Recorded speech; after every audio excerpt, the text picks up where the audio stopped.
All right, good afternoon, everybody.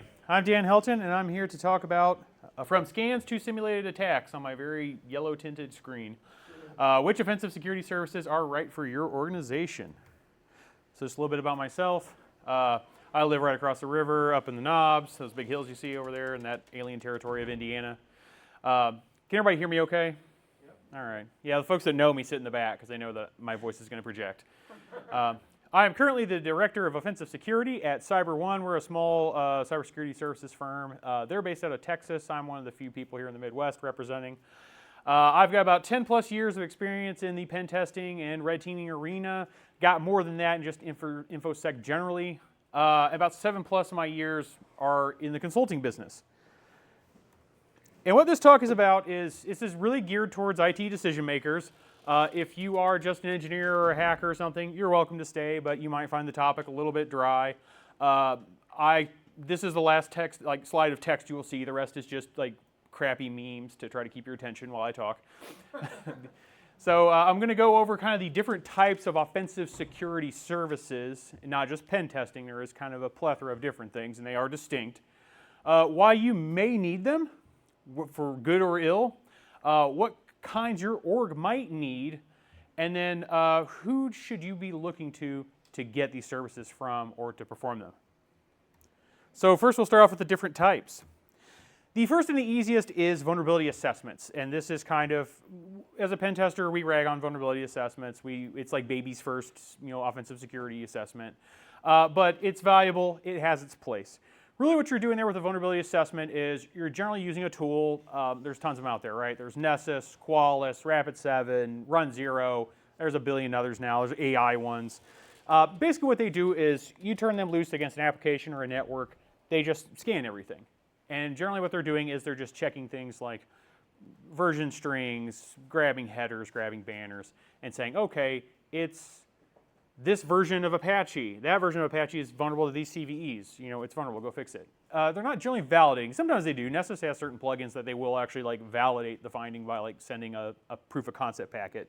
But generally it's just looking at version strings, looking at indicators of what the software is, and then telling you it's vulnerable to something.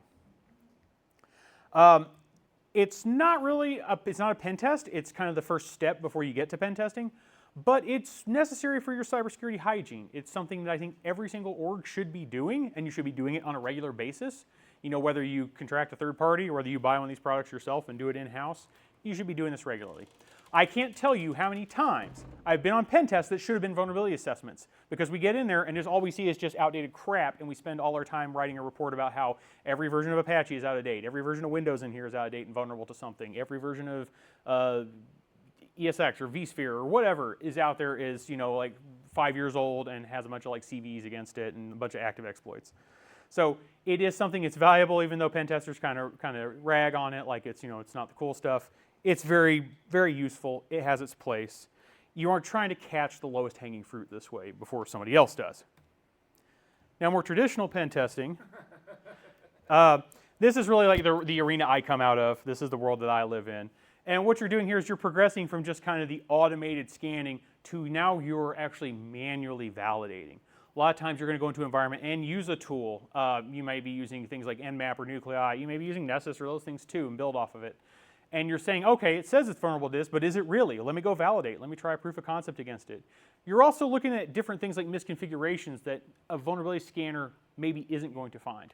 So in a pen test, I'm going to commonly scour SMB file shares, because a vulnerability scanner is generally not going to find that you've got a bunch of PowerShell scripts sitting here in a world-readable document share that have hard-coded admin creds in them.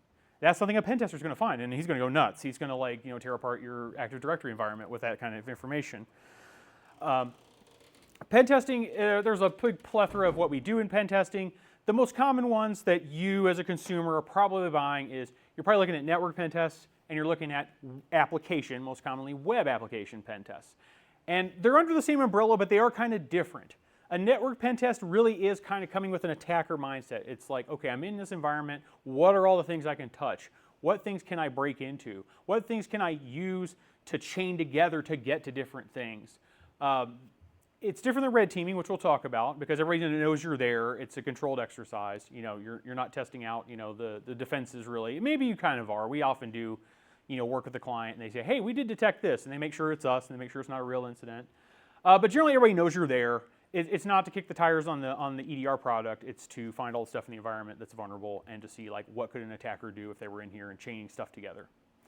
When we talk about application pen tests, usually web, but there's also mobile and even desktop and cloud applications.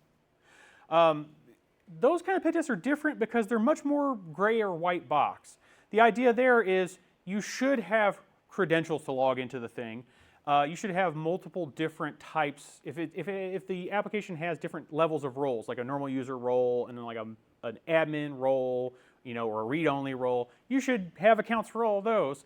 And then you're going to go through and you're going to do all your OWASP top 10 kind of stuff. You're going to vet everything in it. You're going to look and make sure the business logic is being followed, that somebody can't subvert it by forced browsing to something. You're going to make sure that a normal user can't see admin's stuff just by manually typing in the file path or whatever. If it's a multi-tenant environment, like maybe it's a web application that somebody sells to consumers, so maybe multiple clients have different environments in this web app in a cloud setting, you're going to test to make sure that tenants can't see other tenants' information by indirect object references or things like that. So it's a lot more in depth. It's very different, and sometimes I've often had times where I've had to kind of set expectations with clients.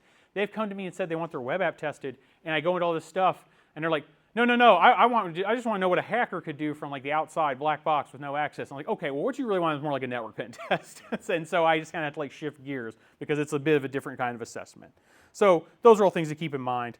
And then also beyond the network and the application, there's all sorts of crazy types of pen tests that's maybe more specific to your organization, what you do. I mean, if you create IoT devices, there's hardware pen tests where we'll take your device and we'll tear it down and solder stuff and dump the firmware and take a look at it and see if it's vulnerable to things. There's physical security pen tests where we try to break into buildings. There's OT pen tests, which I came from the world of, I used to be really big in the mainframe hacking scene, and mainframes kind of had this reputation of, oh, they're this thing that you can't touch because if you blow on it, it'll fall over and you'll lose billions of dollars a second. It's no, mainframes are actually more robust than that. OT is that. OT, you screw around an OT environment and you go and treat it like a Windows network pen test, you will bring down the power grid. So OT environments are a different one where if you've got those kind of systems running utilities or industrial control systems and stuff like that, you want to make sure you've got a pen tester who knows what the hell he's doing and he's not going to bring down your factory line or cause a power outage. So it's a broad umbrella. There's a lot of things covered by it. Where I will get pedantic, though, is when I talk about red teaming, because in the position I had before my current one, I was specifically in charge of a red teaming practice. And this is something where red teaming does differ from pen testing. Pen testing tests your environment or your application or your technology stack. Red teaming is to test your blue team. The idea behind a red team is you've gone through all that vulnerability management and vulnerability assessments. You're doing that on the regular. You're catching stuff. You're working with your patch and change management to make sure that systems are getting timely updates so they're not sitting out there vulnerable to O-Day or N-Day kind of attacks. You're doing all that. You've done pen tests. You're doing them, hopefully regularly, hopefully at least annually, maybe more often, maybe every quarter. You've done multiple iterations of that. You've nailed a lot of that low-hanging fruit. You've built out your internal detection and response capability. You've got EDR deployed to workstations and servers. Maybe you have a SOC in-house. Or at the very least, you have an MSSP or an MDR who's doing that stuff for you. Most likely, you've got a combination of both. You might have, if you're a large enough organization, you probably got some in-house security people, and you're probably contracting some MDR vendors or an MSSP to watch stuff to augment you. You've got all that in there. You're like, okay, I'm ready. If somebody breaks this environment, I'm going to catch them. Red teaming is to put that to the test. That's when you hire someone to come in and act like a real-world threat actor, come in usually full stealth, and try to accomplish some kind of goal, try to get to the customer information, try to demonstrate that they could have ransomed you by generally we don't go that far, but we just get to a point where hey, we've got write access to all these files. If we wanted to, we could encrypt them all and we would, you'd have to pay us, $1 million in Bitcoin to get it back. But that's one thing I am kind of pedantic about, is that it is different. It's not better than pen testing, it's different. None of these things is better than the other. There is a progression. You do need to be doing vulnerability management first. Then you need to do pen testing. Then you need to do red teaming. But like I said, it is a progression. It is not something where like you need to stop doing those other activities just because you've graduated to being able to do red team. If you're doing it too early, you're wasting money. Sometimes that's happened where like I've advised them and they've still bought it anyway, and there's some reasons behind that I'll get into later. But really, like it's kind of at the pinnacle of like your security maturity journey. Once you get to that point where you're able to do red team and purple team assessments, and a purple team, for those who don't know, is actually what I recommend first before red teaming.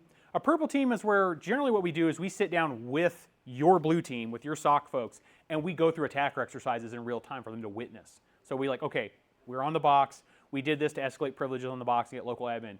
What did you see? Did your SEM, alert on it? Did your EDR freak out? What happened? And then in real time they can say, oh yeah, we did get a notification on that, or no, we didn't. Okay, I moved laterally. I did this. I escalated to domain admin. I exfiltrated data. Are you seeing any of that? You can do it in real time with your SOC, so they can really, get real-time eyes on, like, what am I detecting? Where are my gaps at? What am I missing? And then you progress from that to red teaming, where it's like total stealth, total black box, real-world exercise. See if the SOC is really on the ball. Are they going to detect you? Are they going to go into their IR playbooks?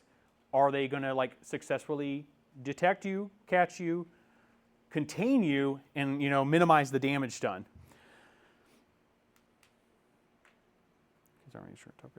Okay.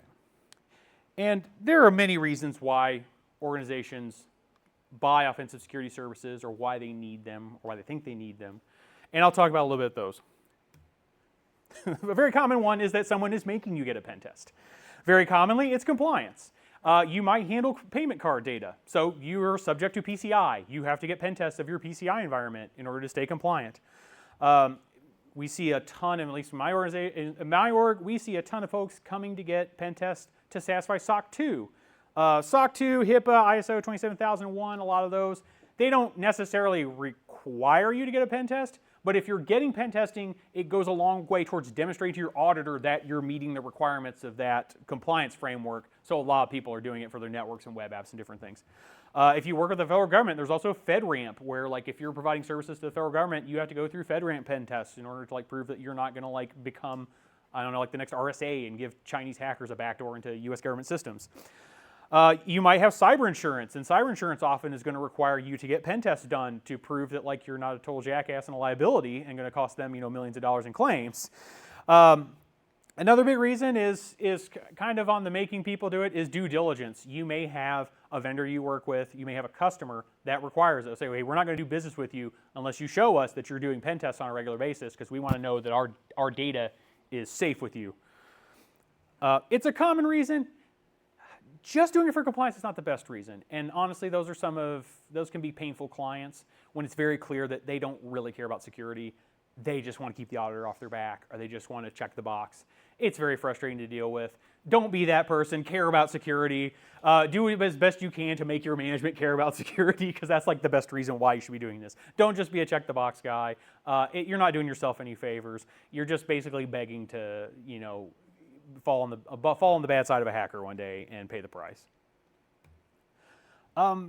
Another thing is that kind of in the industry, there's just a perception that like you should be doing pen testing. Like everybody's doing it. Everybody's getting annual pen tests, or everybody's getting quarterly pen tests of this or that. But a lot of places maybe don't really understand why they should be doing it. It's not the worst kind of peer pressure. It's better than like smoking or jumping off bridges or things like that. But it is kind of a peer pressure thing. It's like it's an expectation in the industry that you should be getting this done, whether you understand it or not. But as I'll go on to explain, there are real reasons you should do it and you should care. And obviously another big motivation is FUD, fear, uncertainty, and doubt. It's a valid reason. Again, not the best reason to be doing it, but it's a valid reason. Nobody wants to be in the headlines. And if you, sorry, I guess you read my meme here. But anyway, it's about finding your company mentioned on Krebs on security, which is generally very bad. Means something's gone wrong at your place. So a lot of places are afraid of that. They don't want to get hacked. They don't want to have to pay a ransom. They don't want their cyber insurance premiums to go up. They don't want bad headlines. They don't want customers leaving or their stock value going down because of a breach. Although, seems to me like the market's tolerance for breaches is getting more and more. I don't know why Okta gets away with a lot and like their stock value just keeps going up. I don't know, but it's a valid fear. Nobody wants to be in the headlines and have that bad rap and have customers or clients not trust them anymore. And also, maybe you did have a breach. That's also a very common one, is you have had an incident and now you're investing in pen testing and red team services because you've been bit, and now you don't want that to happen again. Calling back to someone's making me part, if you've had a breach like that, you might be doing a pen test because that's a legal requirement now. So, your third-party IR company might be saying like, yeah, you really need to get a pen test and make sure you're doing stuff, or legal or insurance might be requiring this of you. But the best reason of all to get a pen test is because you actually give a crap. And I'm sure most of you in the audience here, I don't think it's a hard sell for a lot of you, is that a lot of you care about information security. You want your company to be secure. You want your customers, your employees' data to be protected. You don't want it out there on the market being sold for identity theft or whatever. You don't want national secrets being leaked to enemy nations. You care about security at your place, and that's the best reason why. And those are the best clients too. And a lot of that about caring about security is you're getting offensive security services a lot of times to validate. So a lot of the times it's, hey, we've invested a lot of this stuff. We've bought EDR, we've bought SEMS, we've invested in a SOC, we've got an MSSP we work with, we've got MDR, XDR, AI-enabled, whatever. Is it really working? And that's part of why you do things like pen testing or red teaming, is to kick the tires on that stuff and make sure that hey, we spent all this money. Is it being spent well? Or do we still have gaps that we need to figure out? And that's why you might be investing in these services. It's also something that the CISO can do it and show that to the board to say hey, look, we did good on this pen test. They only had minor findings. They didn't crack us open. This shows that hey, we've been spending our money wisely and we're doing good. We're protecting customer data, employee data, whatever. And a lot of times pen tests are just kind of part of a larger framework and a strategic roadmap for the company for getting secure. It's really, I think, is a vital part, is to do that kind of activity to really validate what could a hacker really do against us? How prepared are we for it?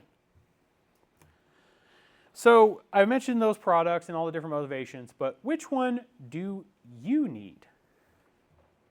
And it depends. The biggest thing is, what are the goals of your security program? Where are you at? Are you just there to check the box and keep the auditor off your back? Sure. Are you there to validate that spend? To say, hey, are all these tools that we bought and all this training and shit, did it really work? Are we actually secure? Are we actually going to catch a bad guy if he gets in here? Are we going to keep a bad guy out, period? Do you want to test your detection response capabilities? Do you want to see how good your IR folks are if there's a breach? Or another reason is, calling back to the red team thing. I had a client one time said they wanted to buy a red team. And this is very common when I was in charge of red teaming. People would say, I want a red team. Yeah, but do you though? Because a lot of times they just heard it, it's a cool term. There's the euphemism treadmill. Like I said, I'm pedantic about it because the term red team gets abused a lot. A lot of people say red team and they just mean a pen test. But I laid that out, and a lot of times when I was talking to clients back then, and I still do occasionally now, I kind of level set. And a lot of those questions I would ask would be like, okay, what do you look like? How many vulnerability assessments or pen tests have you had in the last 2-3 years? Do you have a SOC? Do you have an MSSP? Do you have this, that? And it was like, no. And I'm like, okay, we can do a red team, but I don't know if you'll get that much out of it. I think you'd just be better off with a pen test because it sounds like you're very early in this journey. So, red team is like, my guys are just going to come in here and wreck the place, and it's going to be a very expensive lesson to pay for. I think you're better off with a pen test. And the guy told me, he's like, no, I want you to wreck the place. I'm like, what?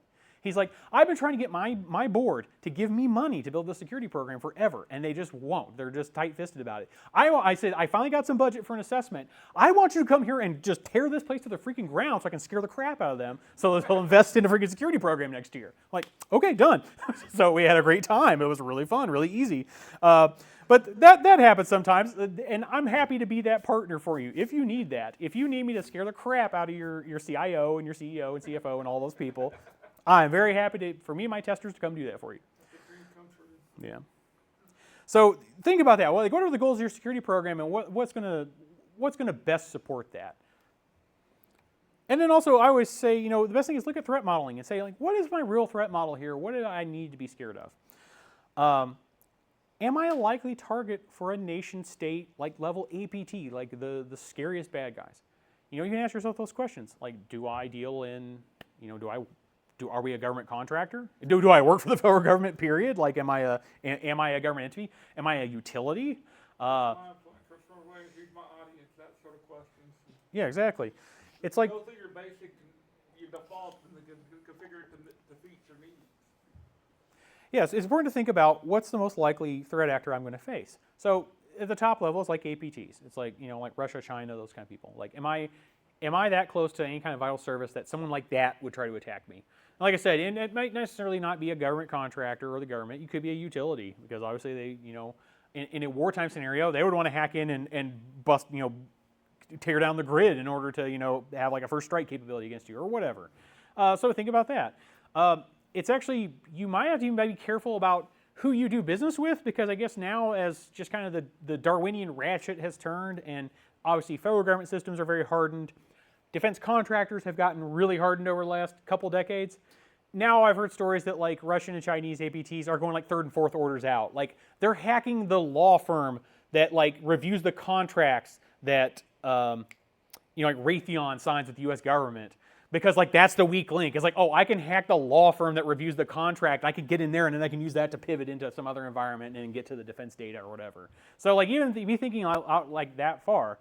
And there's all kinds of threat intel kind of feeds and things you can buy into for your industry and what you do, and you can kind of get a better picture of that. But the most likely threat you face, and it's been the most likely now for the last decade, is cybercrime. It's ransomware, it's extortion. That's most likely what you're up against. And yes, you may think, oh, I'm this little low-profile company. Nobody's ever heard of us.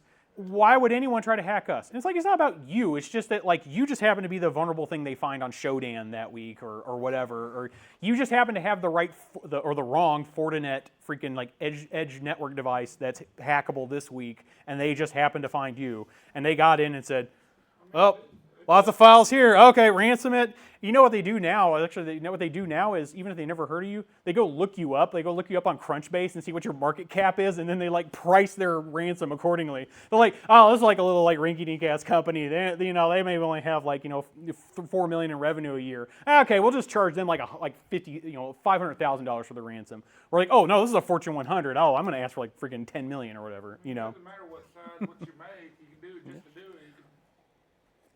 Yep. And you can basically do anything at that point. It doesn't matter in terms of how you attack, unless you're looking for fortune. Yeah. So I had a professor at Indiana University where I went to school.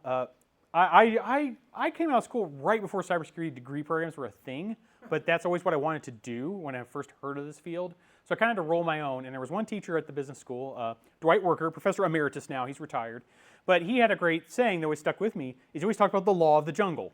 He said, predators go for the weakest prey. So it doesn't matter if you're a rinky-dink little company that nobody's ever heard of, or if you're, Fortune 100.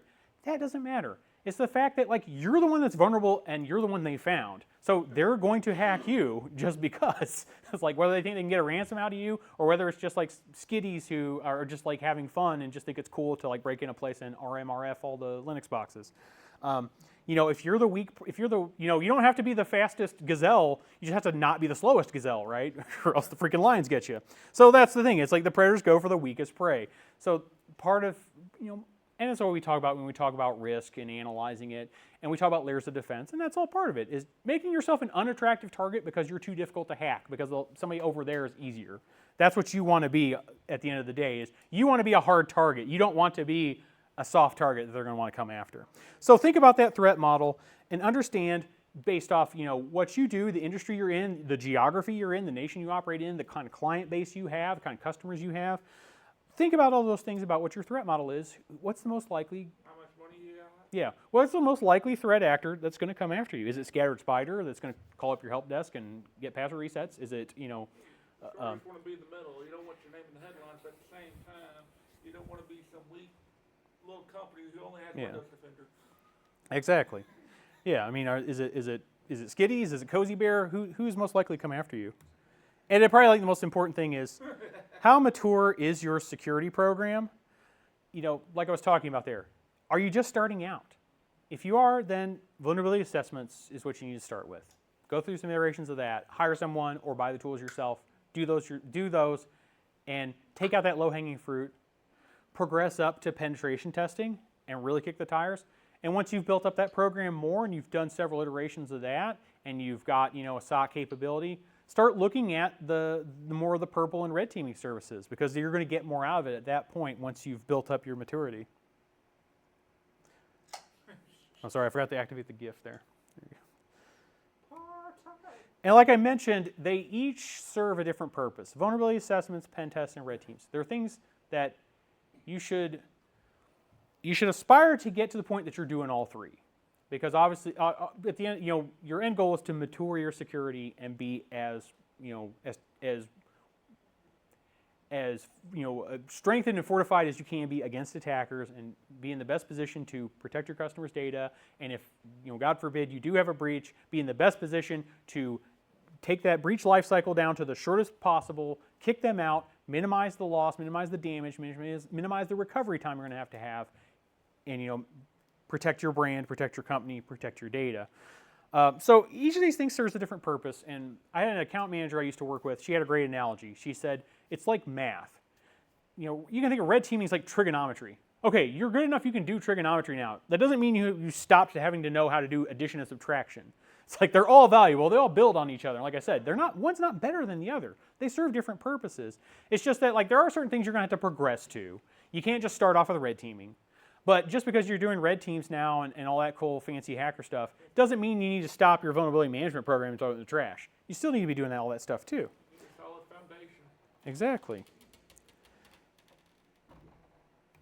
So another question is, okay, I see the value in these services. I know I need to get them, whether it's because I need it for compliance or because I want to, protect my data. I want my customers to be confident in me. I want my environment to be secure. Where can I go to get these kind of things? And obviously, my completely biased opinion is you should, you can hire third-party consultants. Not an advertisement, but that's probably like the most likely route. Is most places are going to look to a third party to do this. Okay, Donna. And there's myriad of them out there. There's my company. I mean, there's folks that sponsor this: Nexum, Optiv, GuidePoint. There's tons of them. The best thing about them is they're experts in that. That's all they do. You don't have to pay to maintain that kind of expertise. You can just hire them, their brain power for a week or two or however long you want for an engagement. They're an objective third party, so they also help you demonstrate due diligence. So if you're having to do this in order to satisfy a legal requirement or cyber insurance, or like I said, sometimes you have customers or vendors want you to show them that you're doing pen testing before they'll agree to trust you with their data. So outside firms, pen testing firms are good for that because they're an objective third party. They're going to tell it like it is. They're also good because they bring an outside perspective. They don't have all the same assumptions as you about your environment, so sometimes they can find new and crazy things. Very common thing is we come in and we do external network pen tests where they give us a scope and say, okay, hey, here's all our external facing IPs. And I'm like, you want us to do recon and find stuff that maybe you don't know about? I'm like, sure. And all the time we'll find hey, we found all this stuff over here. We're pretty sure it belongs to you, but we just want to verify. And they're like, oh crap, that was a bunch of Fortinet shit that was supposed to have been decommissioned 2 years ago, but it's still sitting on the internet. Oh, we could have been owned with that. No, it's good that you found that. So that's a good example, of getting an outsider perspective, that they're going to come in with different methods, different assumptions, different ideas about your environment than maybe you have.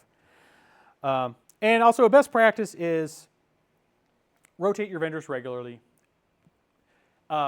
There again, it's kind of that keeping honest thing. That's also kind of why you hire third parties, is for due diligence, is to keep you honest, because you can have an in-house team, which I'll talk about, but a third party can also show things. It's a way to make sure you're doing what you're supposed to and you're not cooking the books here and painting a rosier picture that might exist.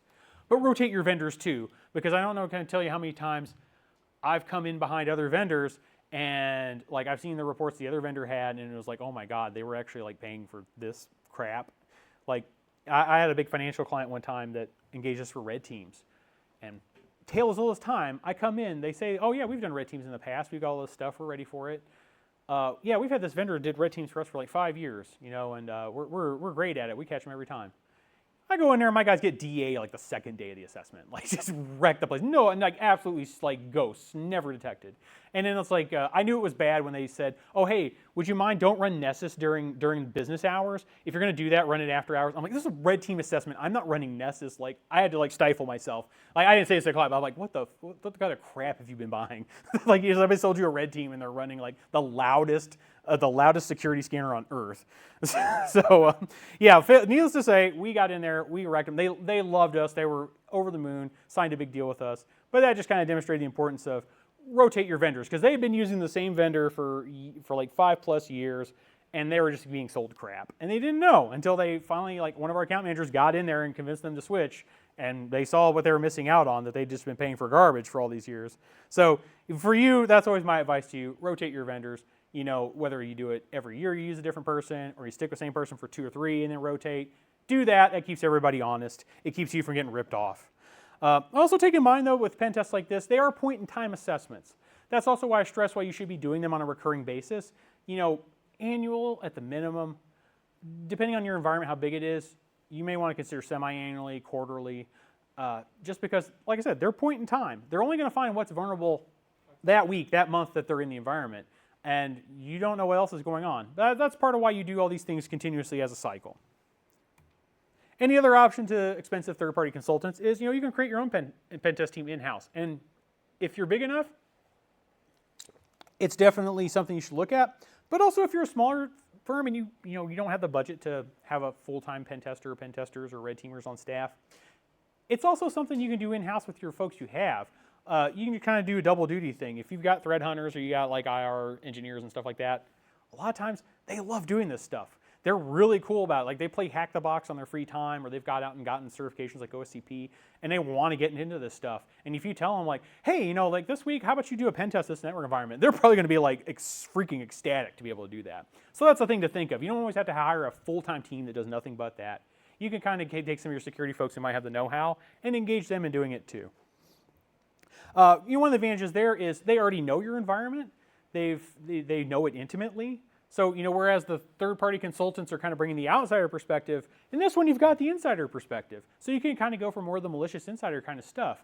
Because I can tell you as a red teamer, part of the race is like once you get an environment, it's just trying to figure out everything. It's like, where the hell is everything? You know, you're looking for like, what are all the file shows in here? Is there some kind of like employee portal website I can go to that's got links to all the shit in here? You know, do they use SharePoint? Do they have Confluence and Jira? You know, you're just kind of coming in like you've breached them and you might be semi-blind coming in. Whereas an in-house team already knows the environment. They know where all the stuff is, and they can exploit that insider knowledge to kind of give you some better insights about your security. But still, it's still good to, you still need to augment with third-party consultants, just because of due diligence and just kind of demonstrating that, objective third parties are verifying it. But use your people in-house, because a lot of times, like I said, if you've got security folks, you give them the chance to do some pen testing, they're going to be freaking happy to do it because it's cool. Everyone wants to play hacker. So take advantage of that. And there's no shortage of automated solutions out there. Like I mentioned, vulnerability assessments are largely automated. And there's a billion vulnerability scanners out there to choose from. There's also third-party, if you don't want to buy the tool yourself, you can hire third-party consultants to run your vulnerability management program for you. Lots of options there. I would also kind of include in the automated solutions, a little bit further back in the process is SAST and DAST, static application security testing, and dynamic application security testing. I highly recommend, if you are building software at your company, be doing that. Integrate that into your DevOps pipeline and everything, because it's best to just knock that stuff out at the source. So with static application security testing, SAST, if you're not familiar with it, basically you're using a tool to scan your code base, like as developers are working on it, and just kind of flag things like, oh, it's, this C program is using these unsafe functions that lead to buffer overflow. Or this program's using a really unsafe JavaScript library that's, a million years out of date, blah, blah, blah. And then the dynamic testing is also built in there, like once you have an alpha or beta build, it's doing some like kind of scanning activity against it to check for things like, SQL injection or, all kind of your OWASP kind of stuff. Excuse me.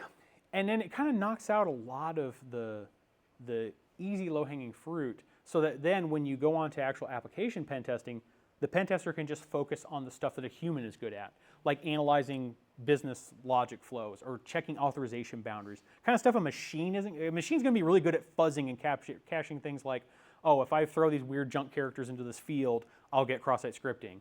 Or, if I throw a comma in here and write some SQL, I'll get SQL injection. Scanners are really good at detecting that stuff. Humans are better at the things like, oh, if I type this number instead of that number, I get data from the tenant next door in the cloud, and I can steal all their data. So SAST and DAST, great to do. You should definitely invest in that for your dev pipeline because it's going to save you a lot of headaches and knock out a lot of that low-hanging stuff before you ever get to the point of engaging pen testers. And there's a lot of continuous options out there. Not to be cynical, but Patrick Gray of the wonderful Risky Business podcast, highly recommend everybody listen to that if you don't. It's a good security news podcast.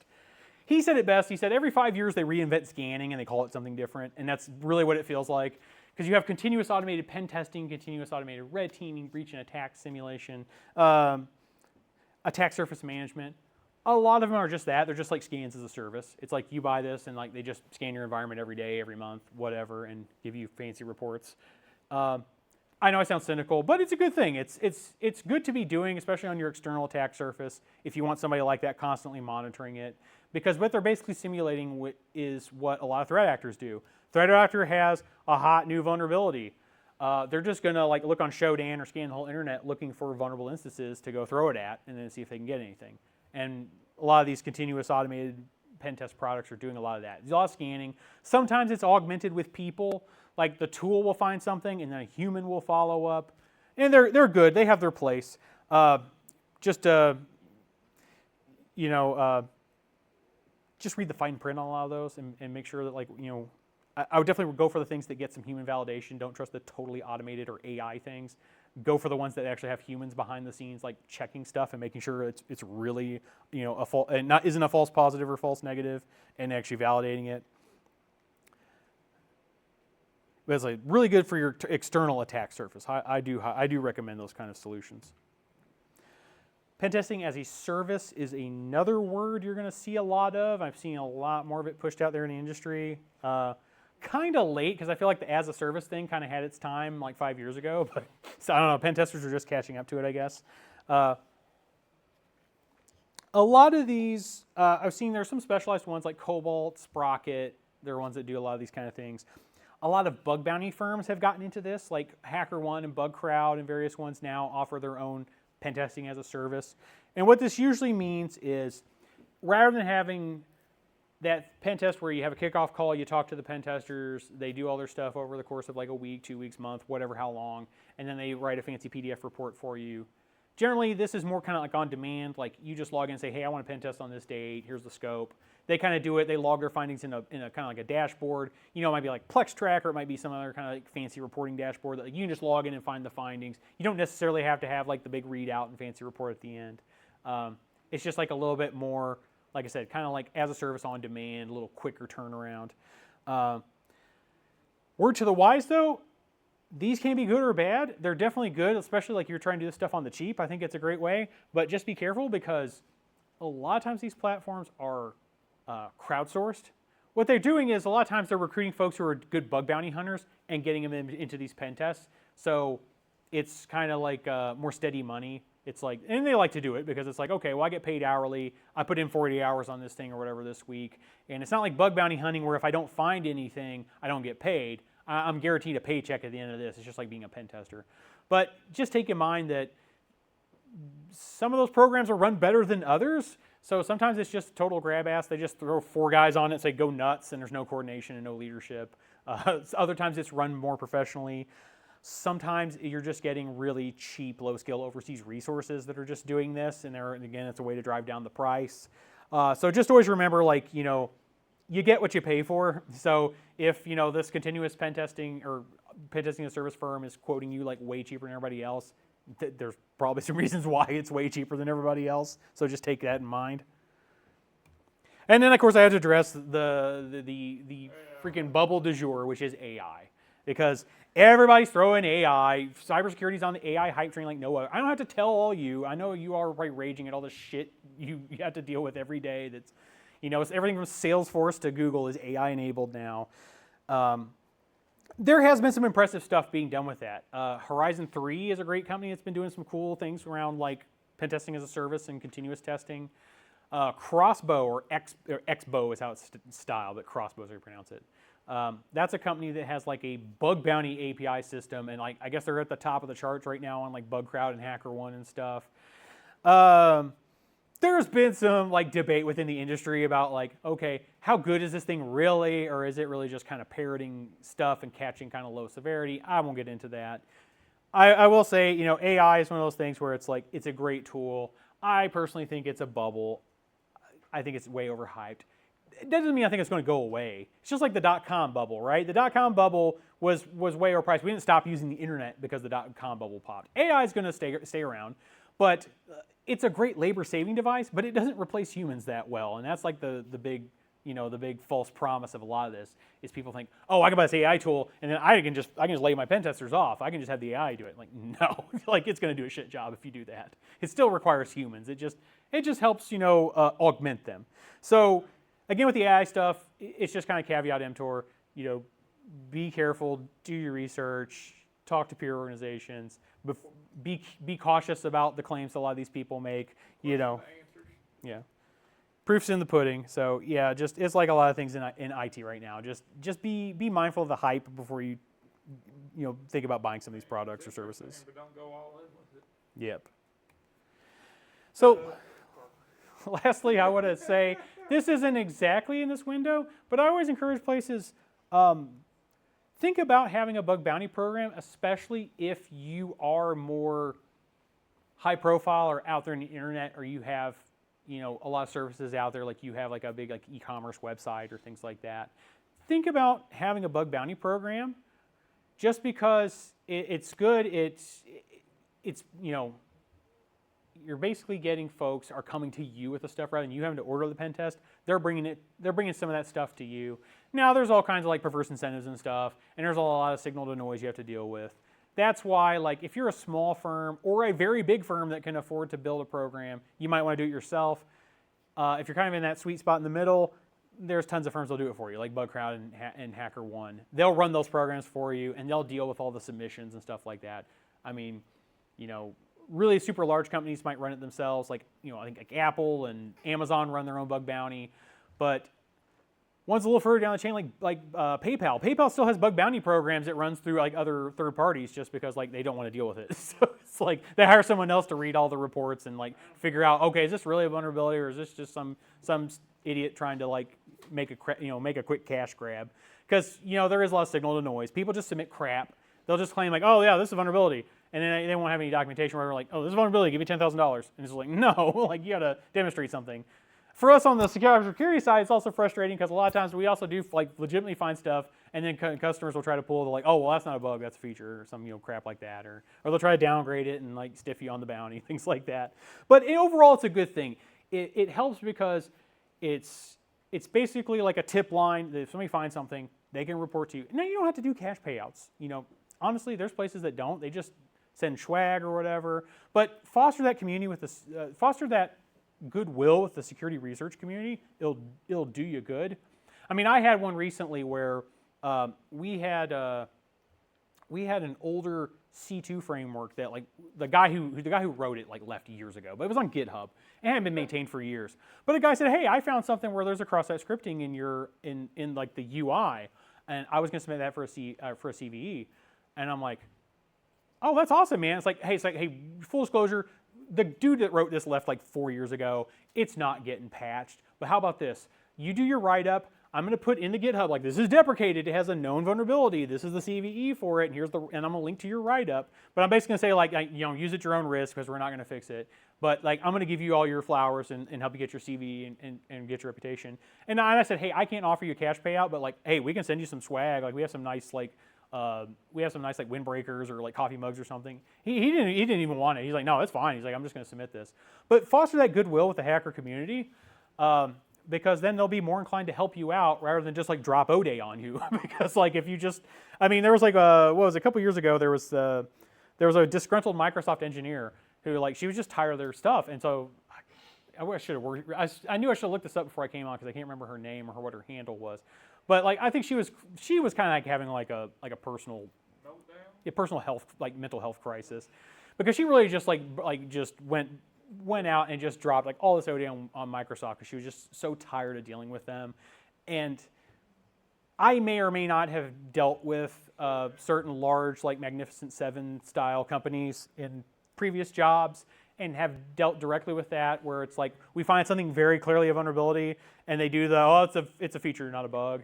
But then you say, okay, well, can we publish it? Like, no, if you publish it, we're going to sue you 6 ways from Sunday. So I understand the frustration, but it wasn't good for her because she ended up getting taken to court, and I think faced prison time for that one. But it's good to build that goodwill with the hacker community because they're going to be more inclined that if they do find something, they're going to come to you with it instead of just like posting it on 4chan or something. So I do want to open it up to Q&A. I know I've gone over a lot of stuff here. Please, if you have any questions, like I said, I'm a director. I'm happy to answer them. For someone who's wanting to get into bug bounties or being a pen tester, are there any certifications or just experience that you'd recommend for them to go into? I would say probably the easiest thing right now is, obviously if you're in college or something, look at a cybersecurity degree. Hack the Box is really good. It's a good way to get practice. Try to get involved in some bug bounty programs. Look out there at things like HackerOne, BugCrowd, Synac. Some of them are a little bit easier than others. Like Synac has like a private bounty program. So like you actually have to do like a skills assessment and stuff in order to be enrolled. But once you're in there, it's just a little easier because it is by invitation only, so it's a narrower pool. You're not competing with every bug bounty hunter around the world trying to find stuff. It's like private invite-only bug bounties, so like you got a little higher chance of finding something. That's a good way to get in. If you can get some of that to your credit. As far as certs, experience and just like knowing it and doing it is always king. But Hack the Box is good. Hack the Box has some good certifications. There's obviously the offensive security, or I think OffSec now is their actual name. I think they officially shortened it. The OSCP. That's still one that is kind of considered one of those like really good certifications to get into the industry. It's just very expensive. I think the Hack the Box ones are a little bit more affordable. Don't quote me on that. I don't know exactly what their prices are, but I'd look into those. eLearn Security has some really good pen testing certifications. Or sorry, it used to be eLearn. It's now INE. That's another one. I know a friend who got several of them. He really vouches for them to their quality. I know several people have gotten them. Those are good ways into it. But yeah, if you can get a name out there for yourself, get some CVs to your name, or do some bug bounty stuff, that's good things to kind of bolster your reputation if you want to get into this industry. Or if you already work at a place, and especially if you're in IT or security, just talk to those guys. If there is a red team or a pen tester team in-house, talk to them. Or just like I said, volunteer to be the in-house pen tester. It's like, hey, I could do this for us. Like, hey, I've been doing all this stuff. I got the certification. You want me to run like a network pen test for you? That's things you could do to try to kind of like worm your way into that world. Any other questions? Oh, come on. Nobody? All right. Well, thank you all very much for listening to me talk. Hope this was informative. Hope you can use some of this at your organization to make good decisions, or influence your decision makers to make good decisions. Thank you.